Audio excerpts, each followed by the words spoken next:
Europe Matin, Lionel Gougelot. L'essentiel de l'information à 8h30. Johan Tritz. Bonjour Johan. Bonjour Lionel, bonjour à tous. Et l'actualité aujourd'hui, c'est encore et toujours, on le voyait avec Valérie Darmon, la chaleur et la sécheresse qui touchent presque tout le pays. Oui, et le sud aujourd'hui. D'ailleurs, vous vous réveillez ce matin, il fait déjà presque 30 degrés à Perpignan. Forcément, avec ces températures, la vigilance des pompiers n'en est que plus grande. Certains ont lutté contre des incendies hier en Corse où un feu de forêt a parcouru 450 hectares de maquis sans toucher d'habitation. La crainte d'un nouvel incendie pointe le bout de son nez en Gironde, qui a déjà été dévastée. 30 000 hectares de végétation ont été brûlés, pour rappel. Et pourquoi une crainte ? Parce que le seuil d'alerte est de retour à son plus haut niveau. Le préfet délégué pour la zone de défense et de sécurité, Martin Guespro, donne ses conseils de prévention pour éviter tout retour de flamme.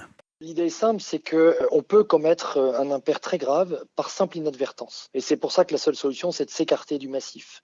Encore une fois, un simple mégot qui est jeté, une étincelle qui vient d'un moteur, puisqu'on sait que le feu terrible de la Thèse de Buch a été allumé par un véhicule qui a d'abord eu une étincelle, puis pris feu, puis mis le feu à la forêt. La personne était évidemment bien involontaire dans cette action, mais qui est tout de même très grave. Il faut savoir qu'on met des moyens énormes.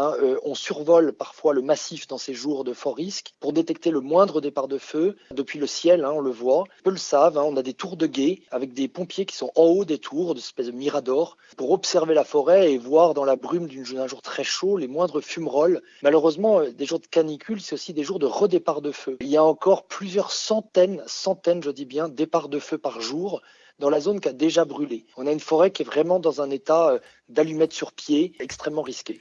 Propos recueillis par notre correspondant en Gironde, Stéphane Place. Et comme on parle de température et de sécheresse, aujourd'hui, c'est l'ensemble des 96 départements de France métropolitaine qui sont désormais placés au minimum en vigilance orange sécheresse. Paris et la Petite Couronne viennent d'être placés sous surveillance depuis ce matin.